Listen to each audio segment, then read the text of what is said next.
It's way too early, but let's figure out what the Sox rotation is going to look like in 2025 anyways.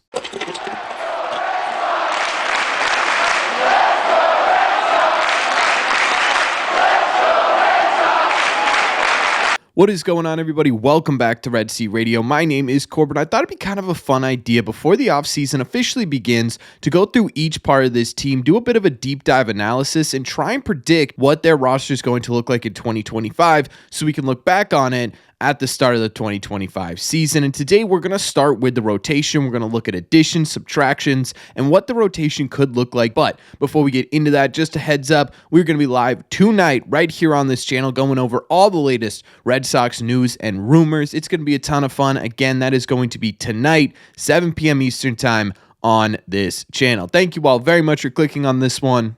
Let's get into it.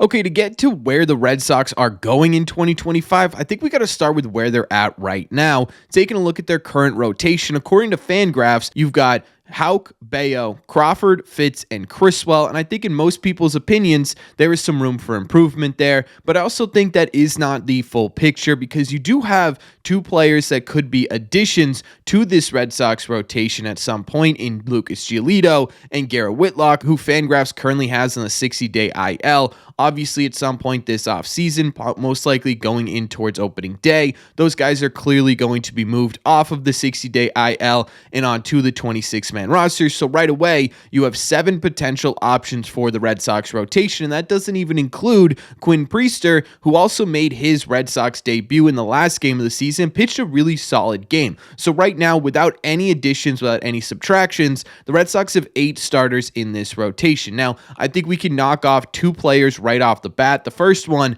being Garrett Whitlock. Not because I don't think he has the potential to be a solid starter, because despite everything, I still do think he has that, but I think for the Red Sox sake, they got to keep him healthy. Availability is the best ability, and Garrett Whitlock simply has not been available since he's been in the rotation. I think to keep him available and to keep him as part of the everyday makeup of this Red Sox team, the bullpen simply makes the most sense for him, and I do think the Red Sox end up going that route. The other one is Cooper Criswell, and as much as Criswell was pretty solid for the Red Sox this season, he also doesn't provide a ton of innings for the Red Sox. His ceiling isn't crazy high, right? To me, this is more of a depth option, either a player that ends up as a long reliever for the Red Sox and fills a hole there, or he ends up in AAA as sort of a depth piece for this rotation, stretched out enough where if they need him for a spot start or an injury, he's ready to go. So now you've taken this 8-man rotation and brought it down to 6, and I think that's where our predictions start to begin,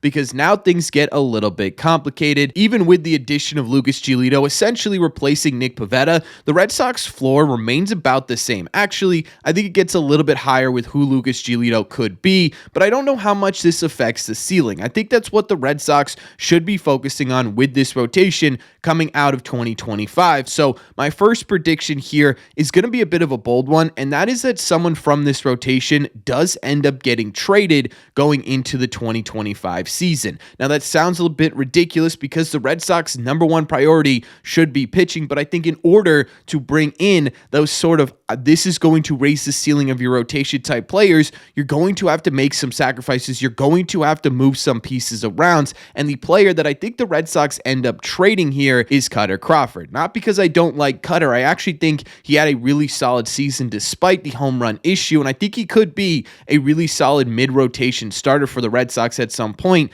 but again, you got to make sacrifices, and looking at this current lineup of players, how can Bello, in my opinion, have a higher ceiling than Kutter Crawford, whereas Fitz and Priester and Criswell, those guys don't have as much value on the open market. So I think if you take a look at it, Crawford's kind of stuck in the middle here, right? He's not the most valuable pitcher the Red Sox have, but he's also not the most least value, and I think he ends up getting used to either produce a right-handed bat for the Red Sox or a high-leverage bullpen arm, but I don't think they just trade him away to make roster space. That would be kind of a dumb move, right? In order for them to make sense in trading Kutter Crawford, they're going to have to do a couple of things, and that is make 2 legitimate additions to this Red Sox roster. So prediction number 1, the Red Sox trade Kutter Crawford only in the situation that they add 2 other pitchers, and the first pitcher obviously, I think we all know where this is going, that I'm going to predict joins the Boston Red Sox this winter is Max Fried. I simply have to. As a fan of the Boston Red Sox,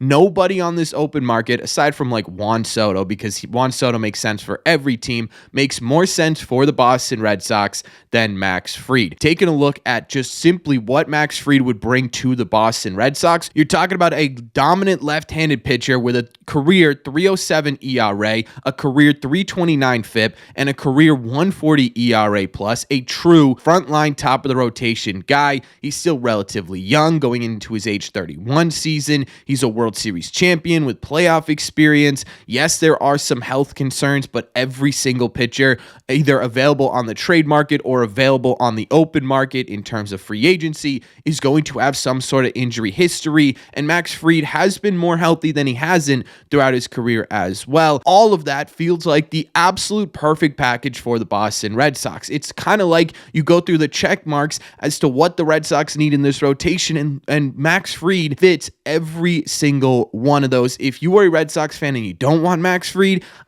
I don't know what you're doing right now. The problem is this is going to be a big contract, and the Red Sox are going to have to spend to get him onto this team, and I think that's going to make a lot of people hesitant as to making a true prediction for him to come here, but I simply can't do my due diligence as a Red Sox creator not mentioning Max Fried because of how well he fits in here. Plus, we got Lucas Giolito on our side. That dude is doing everything in his power to try and get Max Fried to pitch for the Red Sox. So, hey, maybe that ends up swaying him a little bit, but I simply cannot make a rotational prediction video without predicting Max Fried.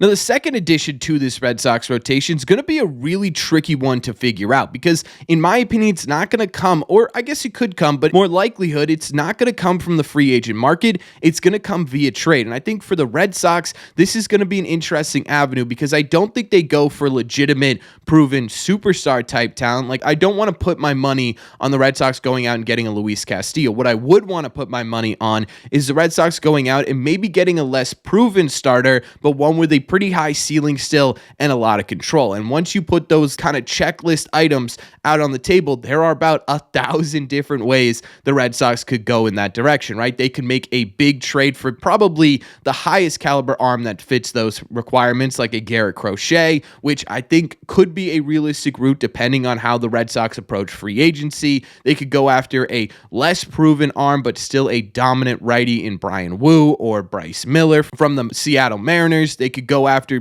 like Bobby Miller from the Dodgers, who's a bit of a reclamation project, right? And try and get someone from there. There are a lot of different options for the Red Sox when it comes to potential trade fits for this team. So it's going to be essentially impossible for me to predict which one of them they end up going after.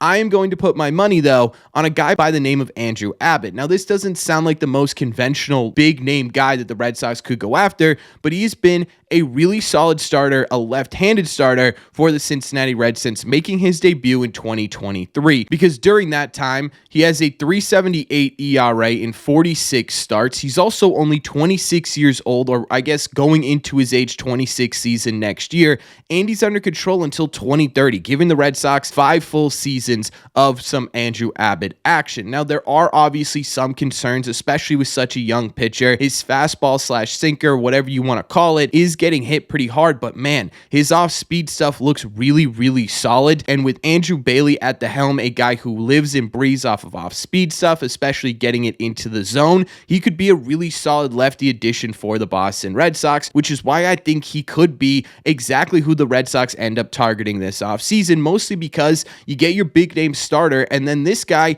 isn't going to take a massive name to get, right? You're not going to have to part with a Roman Anthony, a Kyle Teel, a Marcelo Meyer, a Christian Campbell. You are going to have to part with a big name, but it's not going to be anyone that you're staking the future of this team on, and I think that's going to be a big reason why they go after him. So I'm going to say it's Andrew Abbott. I know that's a little bit of a surprise considering the other options that could be available on this market, but again, if they get the big prize in free agency, they don't need to trade away or make a massive trade to make this rotation better, and I think Andrew Abbott does do that. If you guys want a full video on my breakdown of Andrew Abbott and why I think he could be a really solid target for the Red Sox this offseason, let me know in the comment section down below.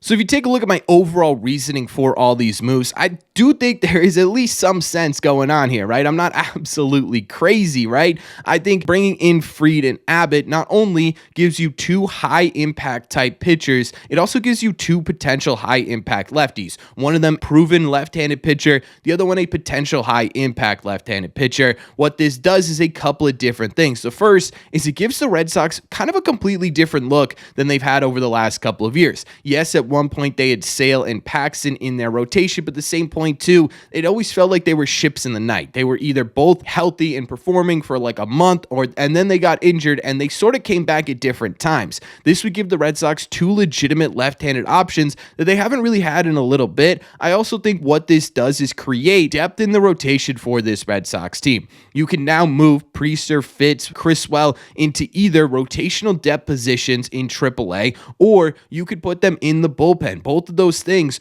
are things the Red Sox desperately need. A big reason why the Red Sox weren't successful on the pitching side of things this year is because they did not have the depth necessary to survive some of the injuries that came their way. And on top of that, we talk about injury risk with pitchers and how there's just simply so much of it in baseball now. Having these guys as potential rotational pickups, guys who can immediately come in and pick up where this other guy left off, is absolutely fantastic. I think it totally changes the way the Red Sox approach their rotation next year, and that's why I really love this idea. So overall, my full prediction, my way too early prediction for this Red Sox rotation is going to be Max Fried, your proven number one at the number one spot, to pair with your now proven number two starting pitcher in Tanner Houck. That 1-2 combo is going to be absolutely electric. You've got Brian Bayo, who, if he continues the adjustments he made in the back half of the 2024 season, could absolutely be a very solid 3 for you with a very high ceiling in that number 3 spot as well.